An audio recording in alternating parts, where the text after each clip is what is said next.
Hi, my name is Noct, and this is another sad day of no bucket. Bucket, I miss you, Bucket. Why did All you of his abandon me? co-workers were gone. What could it mean? Stanley decided to go to the meeting room. Perhaps he had simply missed a memo. Figurine Finders Committee meeting today in the meeting room. Bucket! Bucket! Did you come back The for me? confusion and the chaos all seemed to melt away as Stanley embraced the bucket. Bucket! I love you, Bucket. I miss you so much. I'm so glad you're not gone. Thank you for coming back for me. Thank you. Bucket, please. I love you. Never leave me again. Oh, and Bucket, one more thing. It's time to name you, I feel like. Bucket, from now on you are Bob. Do you like your name, Bucket? Do you like to be Bob the Bucket? Not if you do. Oh, okay then. Bucket, you Bob. Bob Kit. Thank you, Bob, for being here Stanley clutched for the me. bucket tightly to his chest and entered the door on his left. I did. I did enter the door on my left. I got the bucket after all. I'm happy. I'm whole. How can we find them?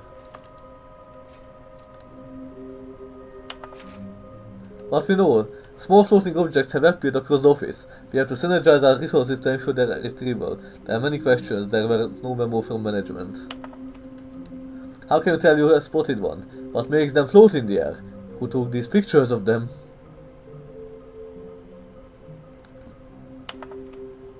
Follow clues provided by employee 416. We can do it. Red room. Figures are hard to find. Thank you. Good luck.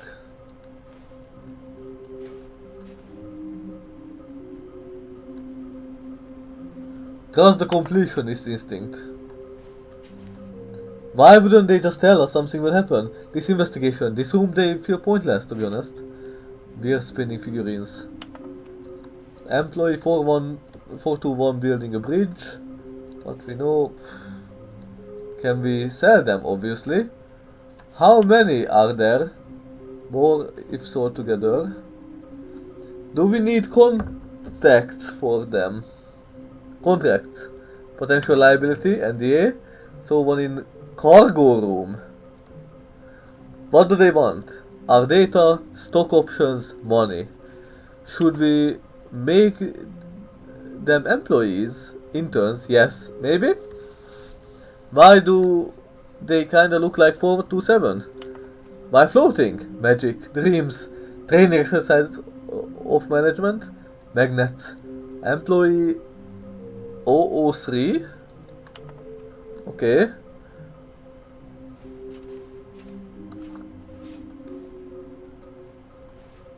I want all the clues I can get.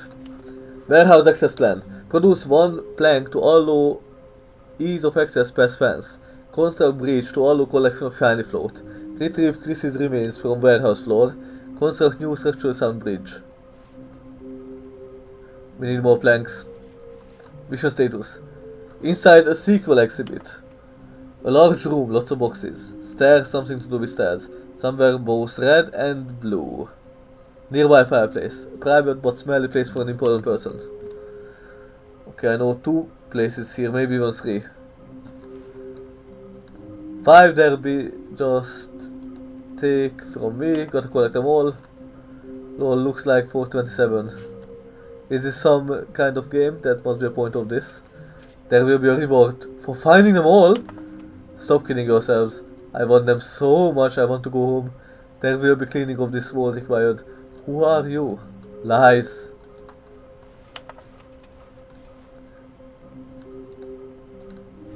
Where are they? Please do not leave the office before reporting back on any new findings. Teamwork and communication are of great importance during this unprecedented time of investigation. Thank you. I will find them. Broom Cosette, are you still mad at me? Stanley, we must move on from this broom closet, simply because I have no remaining stickers. If I did, you can guarantee we'd be in here for hours.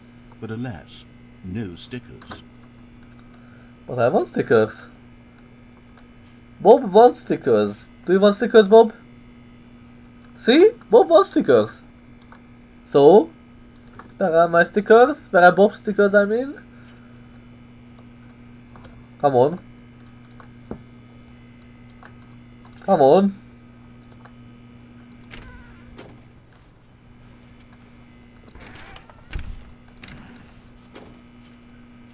Well, no stickers then, I guess. Coming to a staircase, Stanley and the bucket walked upstairs to the boss's office.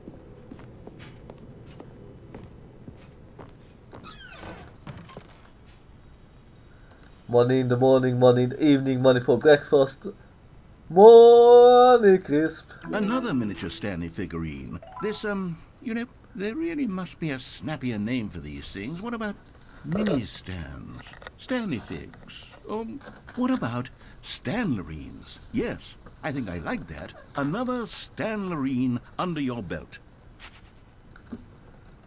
Okay, I need 3 more. One is in the warehouse. I have a guess that one of them might be at the baby. And one maybe in that storyline where there's a red and a blue door at the same time instead of just 2 white doors in the in that split. Okay. Oh! Oh yeah, I can come in here. Bucket, do you want to go up? I mean, Bob? Let's go up, Bob. I know you want it.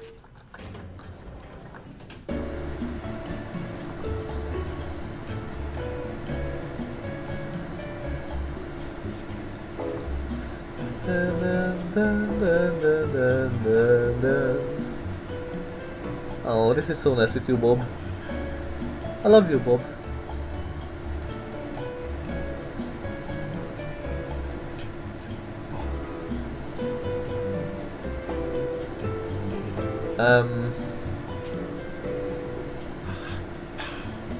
Am I moving?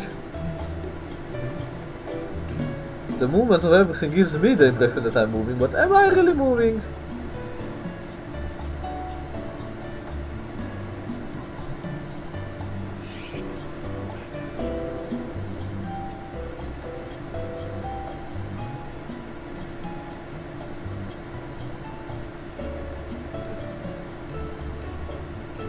Dun, dun, dun, dun, dun.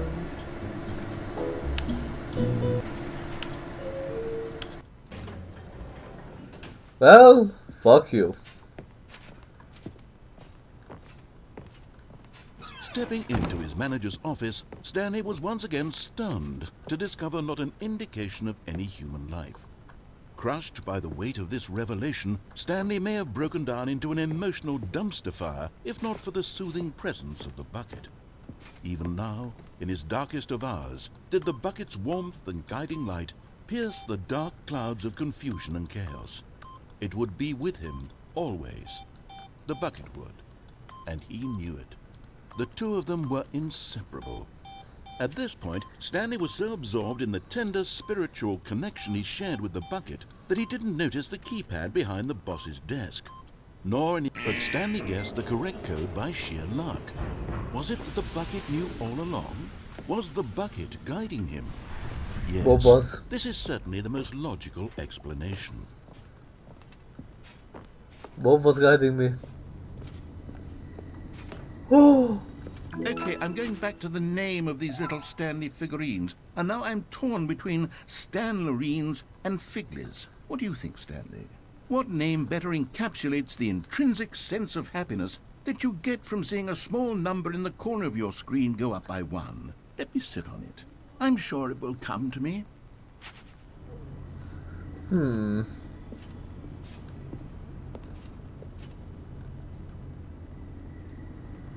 I don't know which one I prefer. I think Stanley.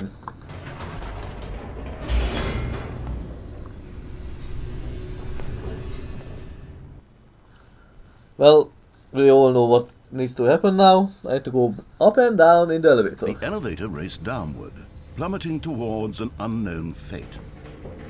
It would be all Stanley could do to keep himself together, if not for the bucket. Soothing him, comforting him, reassuring that in this darkest moment of uncertainty, he would be all right. The bucket is here for you, Stanley. Everything will be fine. Nope. Wait, Stanley said to the bucket. Can we go back up? When I was pressing those keypad buttons, there was something very intriguing about the number 3. I want to go back so I can try pressing the number 3 again. The bucket said nothing. I know you want to see my ideas, well, Bucket. Stop pretending that you are so almighty. That you would not go back to check number 3. Come on, number 3 is number 3. You can't always see number 3, can you? Here we are, said Stanley. Now I'm going to try out that number 3 button. He took the bucket over to the keypad and began absolutely slamming on the number 3 over and over and over. Well, he said, the number 3 is such a special button. I'm having the time of my life. I am. Stanley looked expectantly at the bucket, but the bucket remained silent. This was a shock to Stanley, who had always felt such a connection with the bucket. How was this not as exciting to the bucket as it was to him? Once Stanley had had enough of the number 3, he got back in the elevator. I like number 3, it looks like boobies.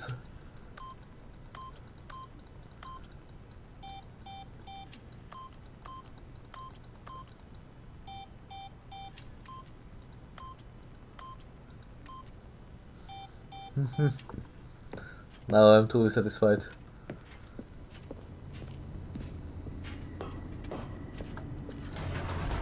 Perhaps the bucket had missed something. Perhaps it had not seen how much joy Stanley got from slamming the number 3 repeatedly.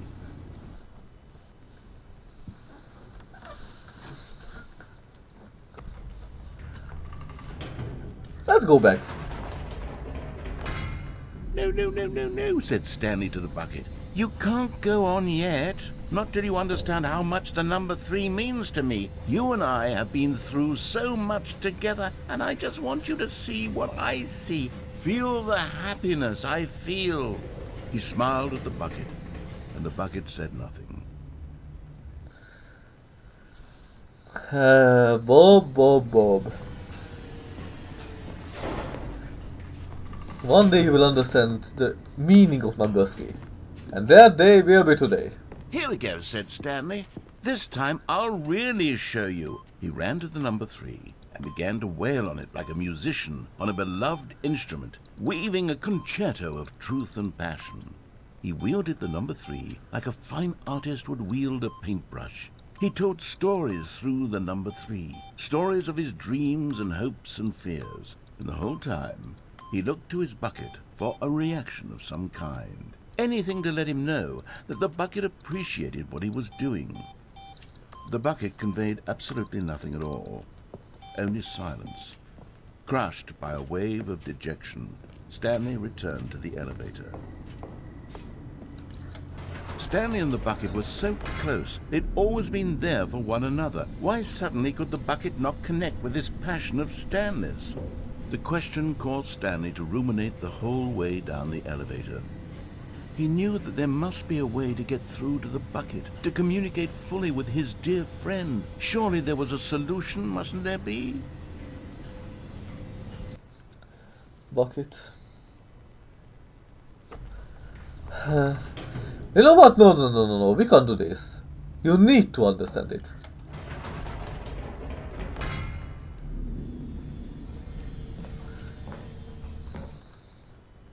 Bob, we will go there. I will press number 3 times. Said Stanley. I know what to do. I know how to fully express this feeling in my heart. He decided right then and there that he would hold a press conference where he would speak to the public on all matters relating to pressing the number 3 over and over. He would elaborate fully on what the number 3 meant to him and why he felt so alive when pressing it. Then the bucket would be able to see his joy through the eyes of others. it would get to see the world react to this discovery of Stanley's. And it Yes. would be through the public eye that the bucket would finally understand Stanley's work. Yes. For months, he advertised and marketed his press conference, building excitement around it, developing and rehearsing it, until it couldn't be refined a single measure further. When the big day arrived, Stanley was as prepared as he'd ever been for anything in his life. Bucket, you will understand it. To stage 333.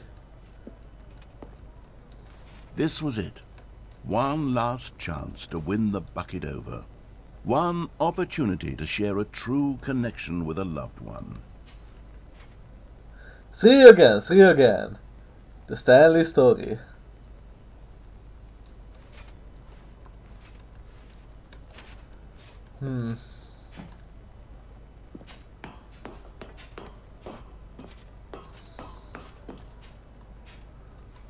There was no one here. Oh. Nobody had come to the press conference to hear Stanley speak, to listen to him talk What it really about means what to it press really the number means 3 on the keypad to and press over. the number 3 on a keypad over and over. He was unloved, uninteresting, he was a failure, and in that moment Stanley knew that the bucket would never again take him seriously. There would be no connection, no deeper understanding.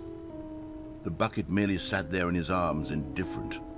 And so it began that slowly, over many years, the two of them grew more and more distant. Well, They spoke less and less, neither wishing to state the obvious, that any sense of real respect between them had eroded since that day at the press conference. There would be no more games, no more long conversations about passion and pursuit, only a silence that consumed the space between friends. And Stanley, having for once in his life discovered the warmth and comfort of true companionship, was cast back into the unremarkable normalcy of loneliness.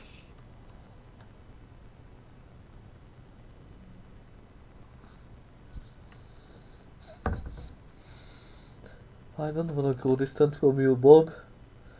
You are my everything.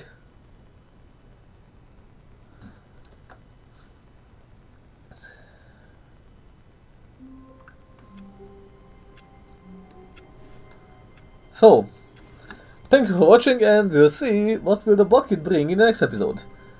Have a nice day and bye.